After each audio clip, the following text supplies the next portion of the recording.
Friends, ఒక ప్రశాంతమైన ఉదయాన మీరు నిద్ర లేస్తారు. ఎప్పటిలాగే బయటకు వెళ్లి దగ్గరలోని దుకాణానికి వెళ్తారు. కానీ అక్కడ ఒక చిన్న విచిత్రం కనిపిస్తుంది. అదేంటంటే నిన్నటి వరకు ₹40 ఉన్న పాలు ఈ రోజు ₹120 అయి ఉంటుంది. ఇంకొంచెం ముందుకు వెళ్లి కాయగూరలు కొనాలని చూస్తే వాటి ధరలు కూడా ఒక్క రోజులోనే 3 రెట్లు పెరిగిపోయాయి. పెట్రోల్ బంక్ దగ్గర క్యూలు కనిపిస్తుంటాయి. ప్రతి గంటకు ధరలు మారుతుంటాయి. ఇలా కొన్ని రోజుల్లోనే నగరమంతా గందరగోళంగా మారిపోతుంది. కొంతమంది అవసరమైన వస్తువులను కూడా దాచిపెడుతుంటారు. ఇంకొంతమంది కొనలేక ఇబ్బంది పడుతుంటారు. అప్పుడు మీకు ప్రపంచం ఒక్కసారిగా నియంత్రణ కోల్పోయిందా అనిపిస్తుంది. ఎందుకంటే ఇప్పుడు ధరలను నియంత్రించే ప్రభుత్వం లేదు. అయితే ప్రభుత్వం ధరలను నియంత్రించకపోతే ప్రపంచానికి నిజంగా ఏమవుతుంది?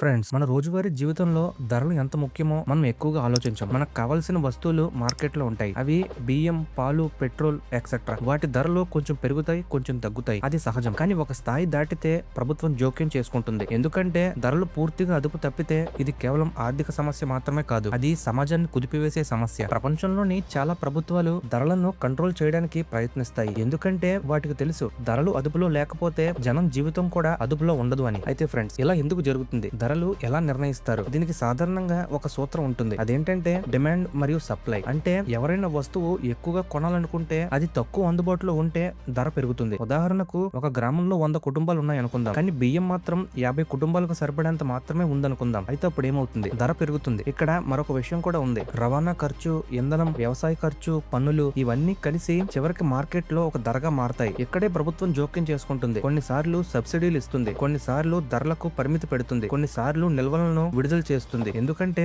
ఒక విషయం వారికి స్పష్టంగా తెలుసు, ధరలు అదుపు తప్పితే సమాజం కూడా అదుపు తప్పుతుందని.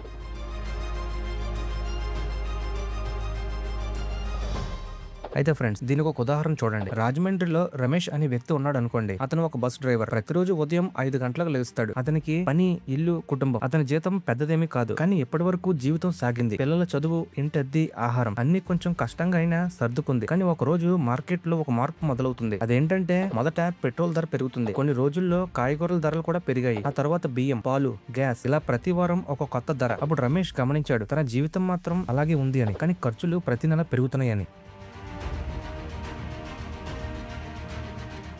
అది ఎలా అంటే, మొదట ఇది ఒక కుటుంబ సమస్యలా కనిపిస్తుంది, కానీ త్వరలోనే ఇది మొత్తం నగర సమస్య అవుతుంది. హోటళ్లు ధరలు పెంచుతారు, బస్ టికెట్లు పెరుగుతాయి, రవాణా ఖర్చులు పెరిగాయి. చిన్న వ్యాపారులు కూడా ఇలా అనుకుంటారు, మనకు కూడా ఖర్చులు పెరిగాయని. జనం కోపంగా మారతారు, ఎందుకంటే వారి జీతాలు పెరగలేదు కాబట్టి. కానీ ఇక్కడ జీవితం ఖరీదైంది. సమాజంలో ఒక కొత్త ఒత్తిడి మొదలైంది. ప్రతిరోజు ఒకే ప్రశ్న, ఇది ఎప్పుడు ఆగుతుంది అని. అయితే ఫ్రెండ్స్, ఇలా జరిగిన ప్రతిసారి ప్రభుత్వం ఏదో ఒక మార్గాన్ని కనుగొంది. అది ఎలా అంటే, కొన్నిసార్లు ధరలను తగ్గించింది, కొన్నిసార్లు సబ్సిడీలు ఇచ్చింది. కానీ ఒకసారి ఊహించండి, ఒక రోజు ప్రభుత్వం మేము ధరలను ఇక నియంత్రించలేమని చెప్తే ఏం జరుగుతుంది? అది ఎందుకైనా కావచ్చు. అంటే ఆర్థిక సంక్షోభం, ప్రపంచ మార్కెట్ ఒత్తిడి, లేదా సరఫరా సమస్య. కానీ ఫలితం ఒక్కటే, ధరలు పూర్తిగా స్వేచ్ఛగా మారతాయి.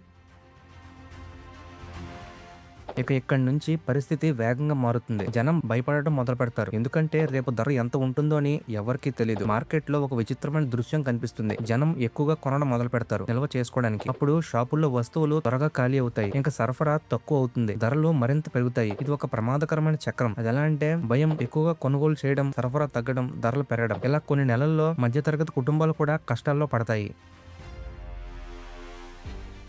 అయితే ఫ్రెండ్స్, ఇది దేశంలో మాత్రమే జరుగుతుందని అనుకుంటే అది తప్పు. ఈ రోజుల్లో ప్రపంచ ఆర్థిక వ్యవస్థలు ఒకదానితో ఒకటి కలిసిపోయాయి. ఒక దేశంలో సమస్య మొదలైతే అది త్వరగా ఇతర దేశాలకు చేరుతుంది. వాణిజ్యం తగ్గుతుంది, రవాణా ఖర్చులు పెరుగుతాయి, కొన్ని దేశాలు ఎగుమతులు ఆపేస్తాయి, ప్రపంచ మార్కెట్ అస్థిరంగా మారుతుంది. అప్పుడు పేద దేశాలు ఎక్కువగా బాధపడతాయి, ఎందుకంటే వారికి ఆహారం దిగుమతి చేసుకోవాల్సి ఉంటుంది. ధరలు పెరిగితే ఆహారం కూడా అందుబాటులో ఉండదు. ఇప్పుడే ప్రపంచ సమస్య మొదలవుతుంది.